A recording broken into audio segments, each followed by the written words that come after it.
बिस्मिल्लाहिर्रहमानिर्रहीम। अस्सलाम वालेकुम। हमास की जानिब से पहली मर्तबा भरपूर ऐलान किया गया है कि ट्रंप तेरा शुक्रिया। कहा गया है कि ये जो डील हुई है ये ट्रंप की मर्जी के बगैर नहीं हो सकती थी, उसकी एफर्ट के बगैर नहीं हो सकती थी, और ये जंग बंद करवाने का जो सहरा है वो ट्रंप को जाता है कि ट्रंप ने आगे बढ़कर ये काम किया है और नेतन्याहू पर भरपूर प्रेशर डाला और डील फाइनलाइज की।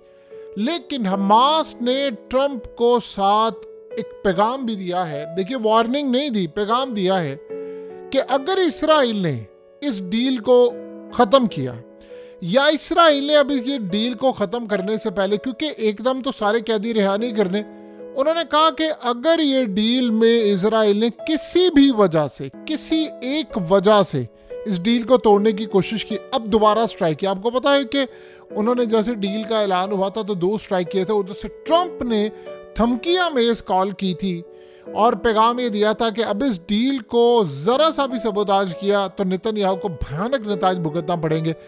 इस सारे मामले पर हुआ ये कि नेतन्याहू ने अब चुप सा दी। उन्होंने बाहर, जाहिर सी बात है, अपनी पार्लियामेंट से इसको डिस्कस करना था, उसके बाद कैबिनेट से अप्रूव करवा लिया।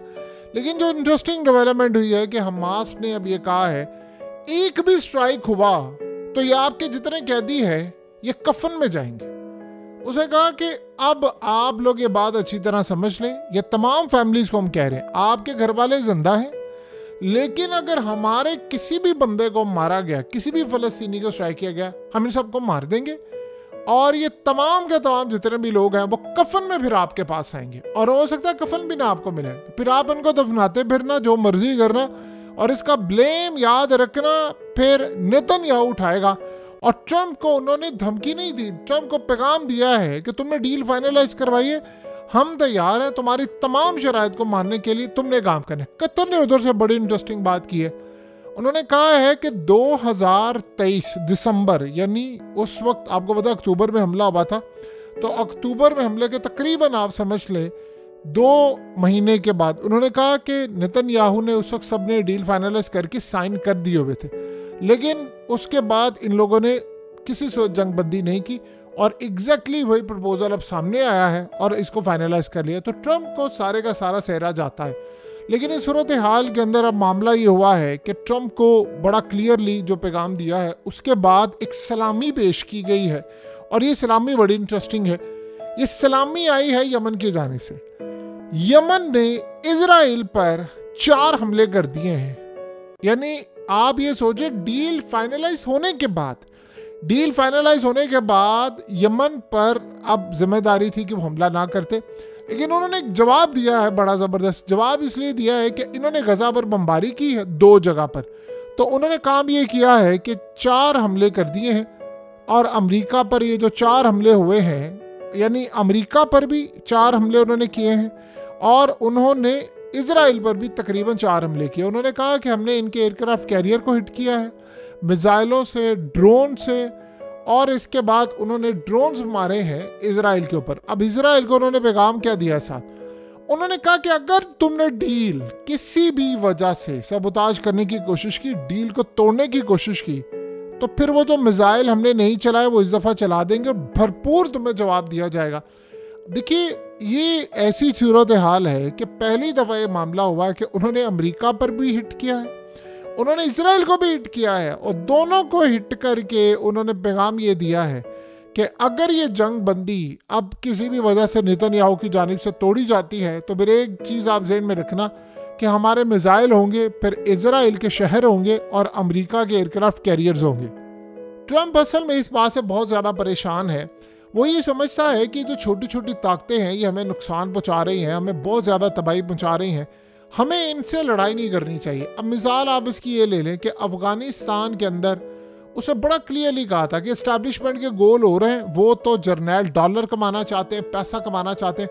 उसने कहा अगर अफ़गानिस्तान के लोग, यानी वहाँ की ख़वातीन नकाब करना चाहती हैं, वो अपनी शरीयत नाफिज करना चाहते हैं, तो हम कौन होते हैं उनके मामला में मुदाखलत करने वाले? वो 1100 साल से लड़ते आ रहे हैं, उनकी तारीख है लड़ाई की, तो हम क्यों लड़ें जाकर उनके साथ? हम क्यों करें? वो जो करना चाहते हैं अपने मुल्क में कर रहे हैं, हमारा तो कुछ नहीं बिगाड़े, तो हमें क्या तकलीफ पड़ी है कि हम जाए? एग्जैक्टली उन्होंने ये सूरत हाल देखी है कि भाई अब आप ये सोचो, यमन हमारे एयरक्राफ्ट कैरियर को नुकसान पहुंचा रहा है, 15-15 अरब डॉलर का हमारा एयरक्राफ्ट कैरियर है, हम उनसे मार खाते फिरे, हम दुनिया के अंदर जलील होते फिरे, हम उधर नुकसान करेंगे, उनको जाकर स्ट्राइक करेंगे, तो दुनिया ये कहेगी कि ये देखो अमेरिका वहाँ पर लड़ाई करके आए, फिर वहाँ पर हमला करेंगे। तो इससे बेहतर ये है कि इसकी कॉज ही बंद की जाए। अब उन्होंने ये जो पैगाम मिला है, ट्रम्प को बता दिया गया है कि यमन ने हमला किया, उन्होंने बड़ा क्लियरली नेतन्याहू को कह दी स्ट्राइक नहीं होना चाहिए, और कतर को पाबंद किया है कि आप इस, एक तो डील फाइनलाइज हम करवा रहे हैं, उधर से नेतन्याहू को कहा, साथ कतर को भी कहा है कि एक तो हमास का पैगाम चला गया। एक बात ध्यान में रखिएगा, हमास को ट्रम्प दहशतगर्द समझता है, यानी हमास की ऑर्गेनाइजेशन को दहशतगर्द समझता है, लेकिन वो साथ ये भी कहता है कि इजराइल को कोई हक नहीं है कि वो 1 इंच जमीन भी ले फलस्तीनियों की। ये दोनों चीजें समझे। और साथ कतर के थ्रू पैगाम गया है कि यमन को भी पैगाम दे कि स्ट्राइक ना वो करे, और ये पैगाम गया है कतर का ईरान को, ईरान का आगे पैगाम गया है यानी यमन को। तो ये पैगाम गया है कि डील फाइनलाइज हो रही है तो आप ये काम ना करें। असल में फिर यमन ने आगे जवाब दिया है कि जो हमने हमला किया है वो हमला हमने सिर्फ एक वजह से किया है कि इन्होंने वहां पर गजा में स्ट्राइक किया है, वरना हम हमला नहीं करते। अब आप ये सोचें कि उधर नेतन्याहू ने वैसे तो कैबिनेट से अप्रूव करवा दिया, साथ एक और नई कहानी आ गई है कि जी वो जो गजा में गवर्नमेंट बनेगी, ठीक है हम यहाँ से फौज निकाल रहे हैं, ये बहुत बड़ी शिकस्त है इसराइल की वहाँ से फौज निकाल, लेकिन यहाँ रूल कौन करेगा वो हम मर्जी से तय करेंगे। यानी इस सूरत हाल में जो वहाँ पर रूल करेगा उसमें हमारी मर्जी भी शामिल होगी। और ट्रम्प ने कहा है कि ये तो तुम बाद में हम देखेंगे ना किसने करना है किसने नहीं करना, फिलहाल तो तुम यहाँ से फौज निकालो ना। और उसके बाद ट्रम्प वो काम जो करने वाला है जो दुनिया के अंदर अजीम तरीन लोग ही कर पाते हैं, वो उम्र भर के लिए एक एग्रीमेंट करवाने वाला है। उस एग्रीमेंट के अंदर ये चीज़ फाइनलाइज होगी कि उन्होंने कहा कि हमास यहाँ गवर्नमेंट नहीं करेगी और इजराइल 1 इंच ज़मीन नहीं लेगी। और रिसेंटली जो भी इजराइल ने, जाहिर सी बात है उनके एरियाज़ में जहाँ जहाँ फौज गई है वो इलाके वो छोड़ेंगे। अब सवाल यहाँ पर ये पैदा होता है कि इजराइलियों ने जो अरबों डॉलर्स पकड़े हुए थे, जो कॉन्ट्रैक्ट एक तो अडानी को देना था, अरबों डॉलर्स जो पकड़े हुए थे, उन्होंने पैकेजेस रखे हुए थे कि हमने यहाँ पर अनाउंस कर दिया, नेतन्याहू ने 5 अरब डॉलर कर दिया था कि गज़ा के बीच भेज दिए। उन्होंने वो जो डिज़ाइन बना कर सारा कुछ आगे भेज दिया था कंपनीज़ को, और कंपनीज आगे फ्लैट और अपार्टमेंट्स और पता नहीं क्या कुछ भेज दिया था कि जी पेमेंट प्लान पर बेचेंगे, आज बनाएंगे, 2 साल या 4 साल या 5 साल के बाद वहाँ बिल्डिंग्स खड़ी होंगी, वो सारा आपको मिलेगा। गैस के ज़खायरों की डील हो गई थी, वहाँ से यूरोप पहुँचाना था, तेल चोरी करना था, वो कहाँ गया। और मज़े की एक और बात आप समझे कि खाली ट्रम्प ये काम नहीं करने जा रहा, वो बड़ा ही एक आला काम करने जा रहा है। उसने प्लान ये किया है कि शाम से भी फौज निकाले, यानी ये बड़ी कमाल बात है, अमेरिका की फौज जो शाम से निकालने वाला है। इजराइल वहाँ पर बेयारो मददगार होगा, ठीक है। अब इजराइल की पोजीशन बड़ी स्ट्रांग है क्योंकि जुलानी टाइप उसके मोहरे जो आ गए हैं, लेकिन फिर भी अमेरिका का होना बड़ा किरदार अदा करता। और मज़े की बात आप ये देखें, उनका एक और भी प्लान था कि इराक के अंदर हमने हर सूरत हमला करना है। आपको पता है कि ईरान पर जो हमला हुआ था वो इराक की एयर स्पेस इस्तेमाल करके हुआ था। अब वहाँ मज़े का एक और भी काम होने वाला है कि ट्रम्प इराक से भी अपनी फौजें निकाल रहा है। अब वो इराक से भी उसने 1-1.5 साल के अंदर ये सारे ऑपरेशंस कंप्लीट करके फौजें निकालनी है। अब अमेरिका खाली ये देखे, एक बात ज़हन में रखिएगा, उसने एक और भी काम किया है कि मिडिल ईस्ट की कंट्रीज़ में जहाँ जहाँ उसके फौजी अड्डे हैं, उसने प्लान ये किया है कि ये कंट्रीज़ हमें देंगी पैसा, हम उनकी हिफाजत करेंगे, वरना हम इनको कहेंगे कि हम यहाँ से अपने अड्डे उठा रहे हैं और हम निकल रहे हैं, फिर आप जाने, आपका काम जाने, जिससे भी आपने लड़ना लड़े। यानी आप ये सोचें कि स्ट्रेटजी इतनी बदल गई है कि पहले होता ये था कि अमेरिका की मिलिट्री बेसिस होती थी मिडिल ईस्ट में और जगहों जगहों पर।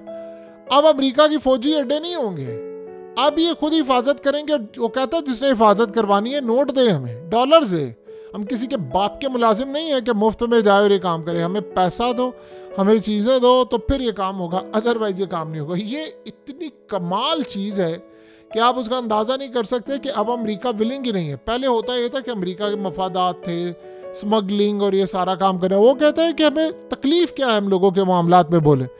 यानी इस सूरत हाल में गजा में कौन आएगा क्या नहीं आएगा, इसराइल को इस चीज़ की क्या तकलीफ़ है। हाँ, हमास ना आए, हम इस बात की पूरी कोशिश करेंगे, लेकिन इसराइल को हक क्या बनता है कि वो किसी की ज़मीन ले और ईरान के खिलाफ जंग करे, और हमने काम नहीं करना। और मज़े की बात ये है, इसके बाद वो जा रहा है यूक्रेन की जंग बंद करवाने।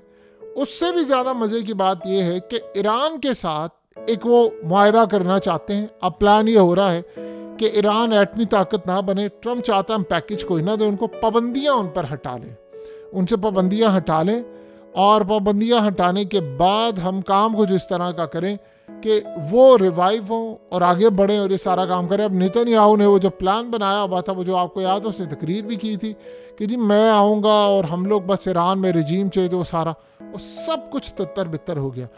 और क्रेडिट दें आप अमेरिका की आवाम को कि अगर इस्टेब्लिशमेंट वहाँ झुर्लू भेजती, जो कि वो तैयार बैठे हुए थे, तो अवाम वहाँ की सड़कों पर आने को तैयार थी और इस्टेब्लिशमेंट डर गई। और आज देख लें जंगें बंद हो रही हैं।